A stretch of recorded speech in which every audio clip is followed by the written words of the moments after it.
Oh bonjour internet, comment va? Abonnez-vous, likez, partagez, commentez, clochez, blablabla. Dans cette vidéo, on va parler d'un petit truc qui, je suis sûr et certain, va résonner chez toutes les personnes autistes de la planète, ou presque. Le fameux « Ah, on dirait pas que t'es autiste » ou encore « Ah bah t'as pas l'air » ou le fameux « J'aurais jamais cru que tu l'étais ». C'est bon, vous avez déjà lâché votre like et le commentaire. Oh mon dieu, c'est trop vrai. Je déconne.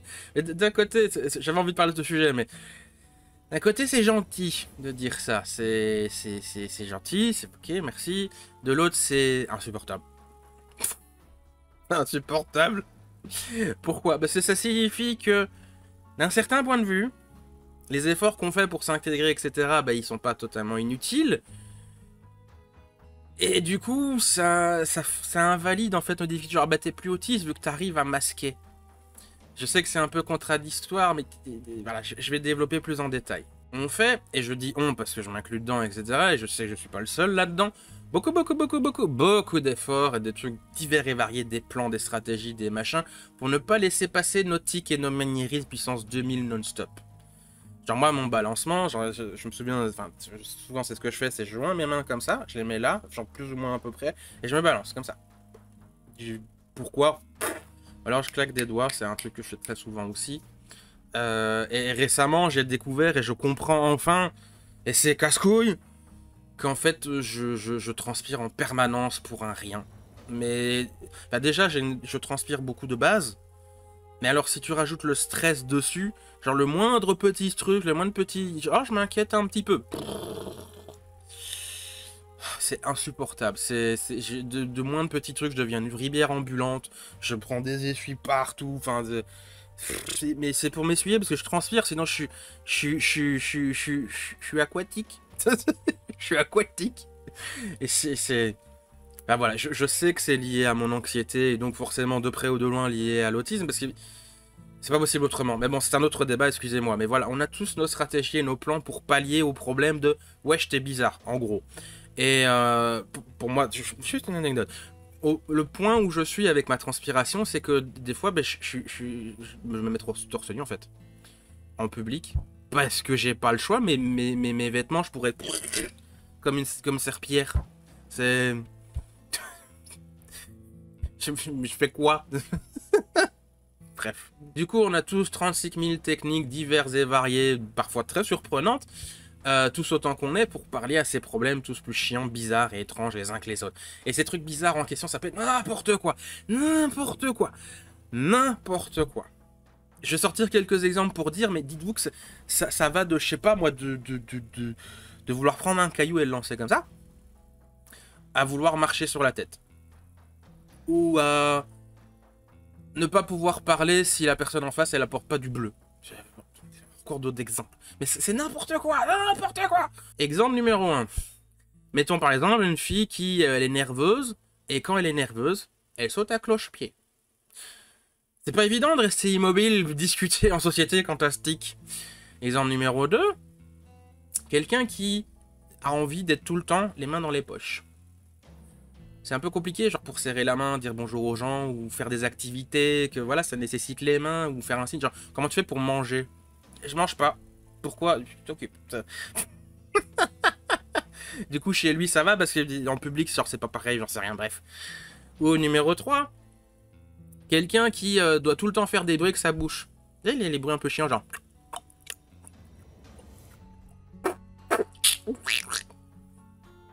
N'importe quoi, j'ai dit. Ça peut être donc n'importe quoi, comme j'ai dit, et c'est une plaie de tout calculer et arranger pour paraître le moins bizarre possible. Et on est donc facilité de « Ah bah dis donc, j'aurais pas dit que t'es autiste ».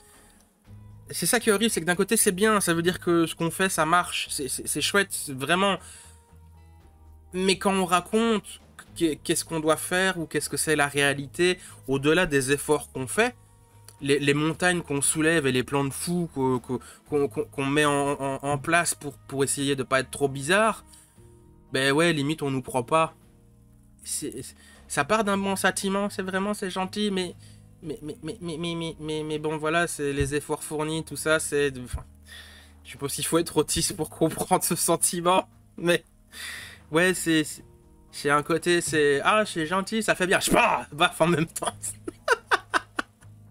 Il y a aussi le fait que pour pas mal de personnes autistes, bah, ils se sont battus pour avoir le diagnostic, pour trouver des réponses à leurs questions et se dire mais qu'est-ce qui se passe? Je suis autiste, j'ai un cancer du foie, ça joue sur le cerveau, ou j'ai une carence en potassium et du coup je suis un peu chelou. Et qu'est-ce que je fais? Au secours docteur.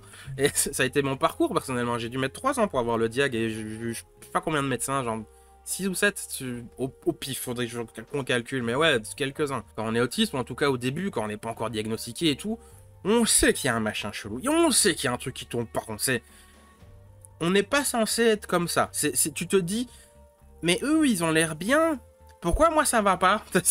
C'est ce truc-là ça fait le switch et tu te comprends qu'il se passe quelque chose, et personne fait ce qu'on fait, personne fait des efforts bizarres, et personne a des bizarreries comme nous, c'est genre, ah, toi tu fais pas tu pousses pas sur tes doigts comme ça quand tu réfléchis? Ah bon, je pensais que c'était tout le monde. Ça arrive, ça, ce genre de situation. Ah, ok, c'est comme moi, ça. Ah, ouais, bah, je rajoute à la liste. On se sent constamment mal à sa place, on se dit, mais j'ai rien à foutre là, ou si tu parles de tes trucs, on te regarde avec un air, ah, t'es vraiment bizarre, toi, quand même, hein. Du coup, on dit rien. On dit rien, on mord sur sa chic, et on fait ce qu'on peut pour pas laisser les choses transparaître, parce que, bah, à un moment, t'as le mur qui vient de... Voilà, et t'es pas forcément bienvenu. Du coup, c'est moche, un peu con en soi, mais c'est comme ça que ça se passe. Donc, bref, un peu de radotage de vieux papy grincheux chauve-grognon, mais la dernière fois que j'ai entendu cette phrase dans un salon où j'étais et j'expliquais, ah, j'ai une chaîne YouTube et je parle d'autisme et machin, et du coup, ah bah j'aurais pas dit. Merci. Si vous vous reconnaissez, parce qu'il y en a plusieurs qui m'ont dit ça, mais la dernière fois, j'en parlais, rassurez-vous, je l'ai pas mal pris. Si vous l'avez dit, ou si vous avez eu envie de le dire, ou vous avez dit à quelqu'un, ou j'en sais rien, c'est pas grave, je comprends, c'est pas méchant, ça vient d'une bonne intention, on a envie d'être gentil. Que moi vous étiez gentil, hein, gentil. Y a pas de problème, limite, c'est pas que le problème vient pas de vous, parce que c'est vrai que c'est possible, comprenez, mais c'est nous qui bug, parce que bah, c'est nous qui sommes autistes. Donc voilà, tu vas pas voir quelqu'un qui a l'Ebola et tu dis ah bah ça se voit pas, mais c'est normal, j'ai un cube. Enfin bref, on essaye de trouver une autre solution pour gérer à cet autre problème bizarre, mais voilà, bref, vous inquiétez pas, c'est pas une attaque, clairement pas. Du coup, voilà, c'est un peu plus rigolo, même si ça résonne chez d'autres personnes, je me doute, mais j'explique un petit peu, du coup, vous saurez peut-être un peu mieux quoi dire, ou j'en sais rien, ou... Bah, c'était un sujet marrant, bref, voilà, c'est pas important. Allez, au revoir Internet, gros bisous. Mouah.